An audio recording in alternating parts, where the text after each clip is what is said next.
¿Dónde están los 5 millones de dólares que me robaste? Gloria tendrá que encontrar el dinero. Su vida y la de su hijo dependen de ello. Hay que acorralar a la viuda. ¡Tengo mucho miedo, mamá! El peor de los caminos será el único posible. A mí no me importa ir a la cárcel con tal de salvar a mi hijo. En la nueva superserie de Telemundo, Esta mujer es clave. Que empiece la cacería. La Jefa. Martes 18 de febrero a las 10:09 Centro por Telemundo.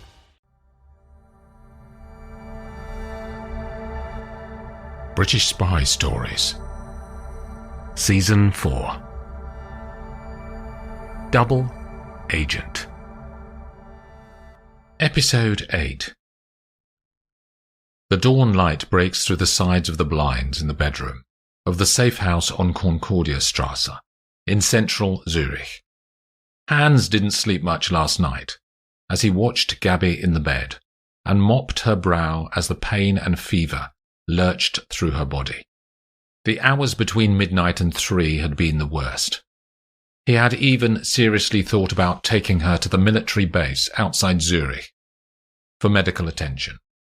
But she had noticeably cooled down as sunrise approached, and now she is sleeping without the murmurs and the heat she had suffered in the darkness.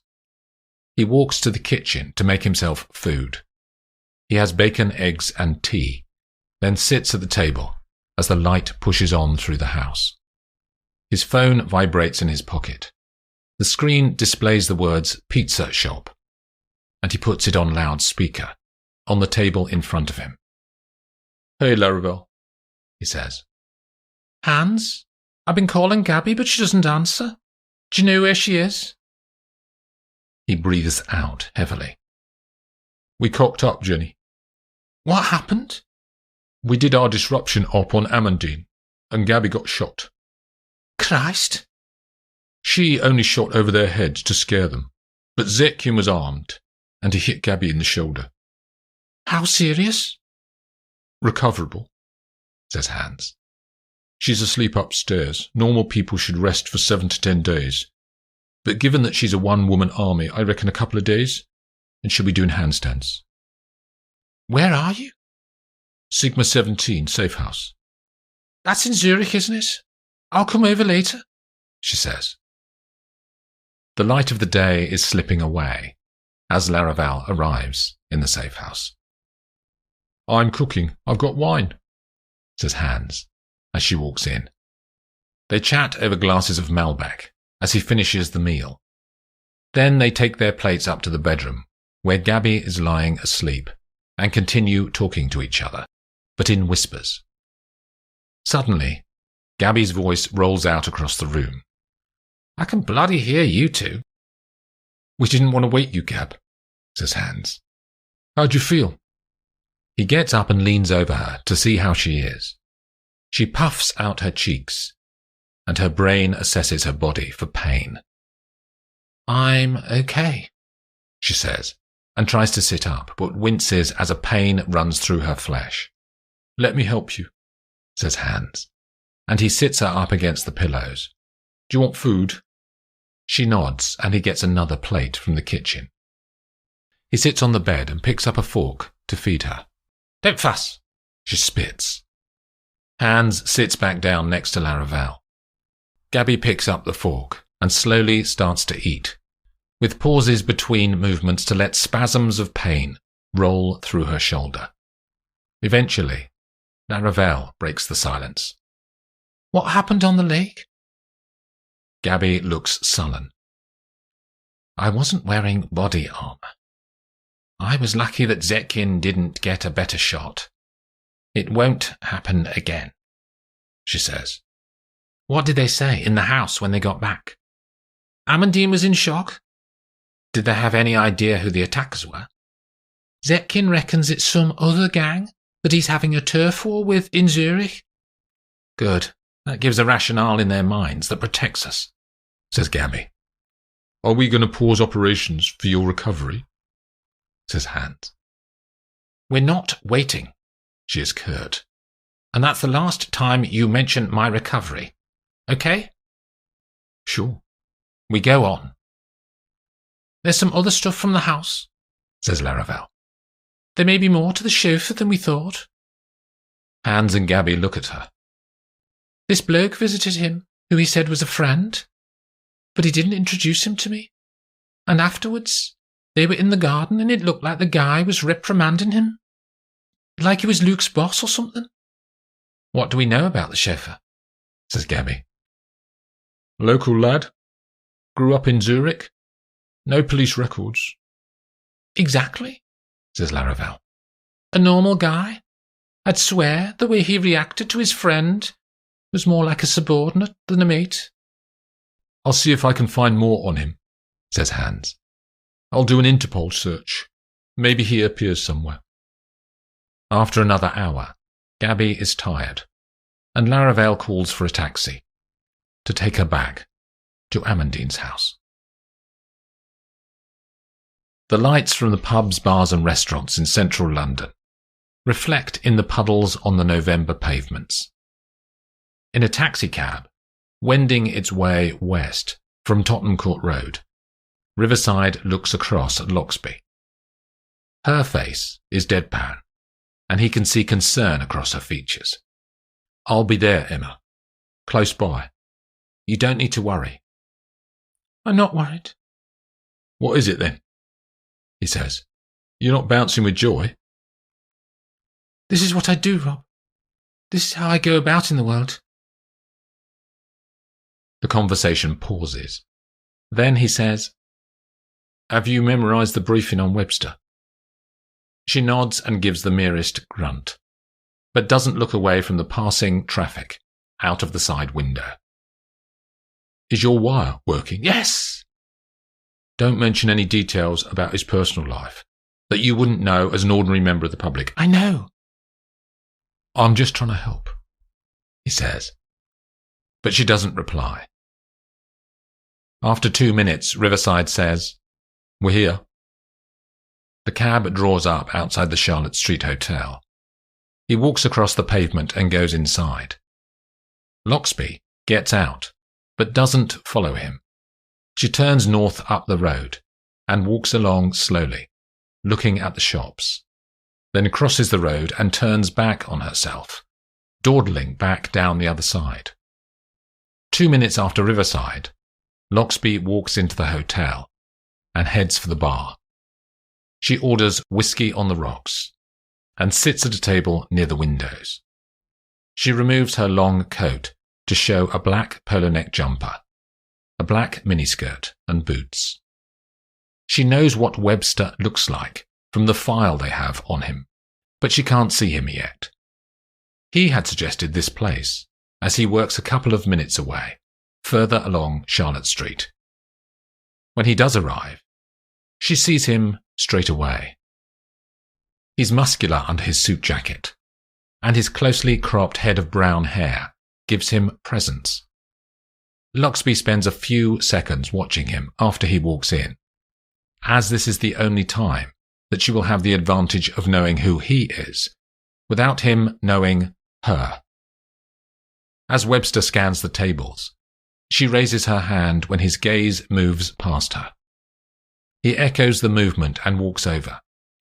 They shake hands and he asks about a drink, which she declines, and he goes to the bar to get one for himself. A minute later he returns and slides into the chair on the other side of the table. So, Lara, he says, using the cover name that she had used when she sent him an email 2 days ago. You're interested in a job in government procurement. She can see his eyes look at her body and end on her legs. I graduated 2 years ago, she begins, and work in a small company doing buying. But really, I want to get more experience in the state sector. How did you get my name? He says.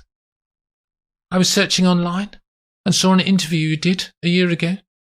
Oh, yeah, that one. I like what you said about having to move forward with buying, not getting stuck in a rut, and keeping up with new technologies. It was music to my ears. They talk on about work and jobs. Loxby repeats the words written for her by MI5 Communications Branch, who had constructed her cover story over the last few days. She offers to buy him another drink, but he insists on buying the next round.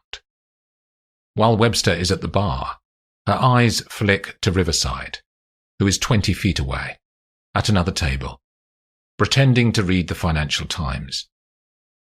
Riverside raises his eyebrows, and she hardly smiles at all, but it's enough for the message to get across between them, that all is well, so far.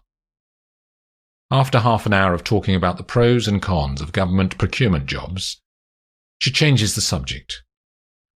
I suppose you deal with a lot of state secrets, she says, smiling. A few, yeah. He drinks some beer. Like what? She moves her body. Well, they're secret, aren't they? And you never tell anyone? Her eyes don't leave his. I had to sign the Official Secrets Act on my first day. Everyone does in jobs like these. There's a new act now, but it means the same. You must never talk. Are you good at keeping secrets, Charles? He nods vaguely. She uses his first name for the first time and makes the merest touch on the back of his hand with one fingertip. He smiles at her. Of course I'm good at keeping secrets. Exciting, isn't it? She says. I'd love to know some of those secrets. She barely pauses before adding, It's a hotel here. He nods. You got a room? His eyes are locked on hers. I could get one. His voice has changed as his mind races. Tell me a work secret, she whispers, leaning across the table towards him. Something you've never told anyone. I don't know. After that, you can book that room. Webster can feel the drinks fuzzing his mind, but takes a mouthful of beer and leans in closer towards her. One big one I'm dealing with, personally, he stresses the last word, is buying a new missile system. It's called Starstreak Mark II. It's like a mobile rocket launcher. It's far better than anything anyone else has. It would be a huge advantage in the battlefield. It's secret, is it? She screws up her nose as she speaks. Very. She opens her eyes wide, acting impressed. And you're buying that for the whole army? Yeah. He looks proud for a fleeting second. Who makes things like that, though? He mentions a manufacturer, then says, and they've got the contract. Loxby puts one finger up to the side of her face, which is a signal for Riverside to call her phone. The mobile hums in her bag, by her feet. Sorry, this may be important, she says. My mum's going into hospital tomorrow. Loxby leans down to pick up the device and reads from the screen. Yeah, it is her. Can I just have a quick word? She just needs reassurance. Of course. Why don't you go and sort that room out? She smiles at him. Webster walks off to the reception desk. Loxby grabs her coat, and she and Riverside rise from their seats simultaneously. They move rapidly towards the exit. They don't talk, as the cold air hits their faces, outside. They turn towards Oxford Street, then disappear around the next corner into a side road. That's our transport, says Riverside, pointing to a dark Range Rover with blacked-out windows parked at the end of Rathbone Place. They open the rear doors and slip inside. The driver accelerates away into the London traffic, and within 1 minute, they've gone. As he slams the front door, Gavin can't work out in his head why Becky is being so difficult these days. She always seems to be complaining about something or other. His anger stays with him all the way from their house to the tube station. He had asked someone in Charles Webster's office to message him if Webster was going to meet one of his fancy women. And, true to his word, a text had come through from his contact, Robin Blake, earlier in the afternoon, saying that Webster had been bragging about some young woman he was seeing tonight in his favourite haunt, the Charlotte Street Hotel. Gavin walks up the steps from the bowels of Goodge Street Station and turns into the coldness, running up Tottenham Court Road. He walks through the back streets and, after a minute, can see the hotel up ahead. Once inside, Gavin takes a seat at the side of the bar with a good view over the ground floor where people are talking over drinks or food. It doesn't take long for Webster to appear. He's taller than Gavin remembers from when they met over a year ago. He's sure Webster won't remember him, but averts his gaze anyway, as a precaution. Webster walks over to a young woman in her 20s. They're formal with each other, Gavin notices. If this is one of his bits on the side, she's a new one. Webster walks towards the bar at that moment, and Gavin has to twist around in the pretense of studying the news on his phone, so that he won't be seen. For the following hour, Gavin watches the couple. Webster is doing most of the talking, and the girl is starting to look slightly bored, he thinks.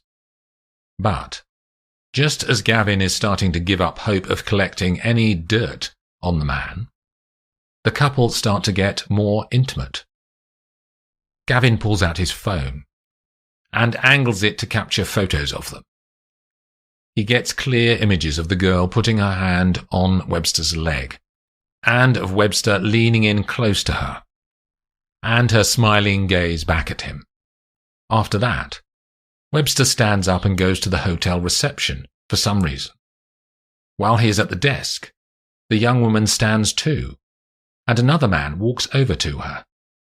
The two of them must know each other, Gavin thinks, as they rush out together through the main doors and away along the street.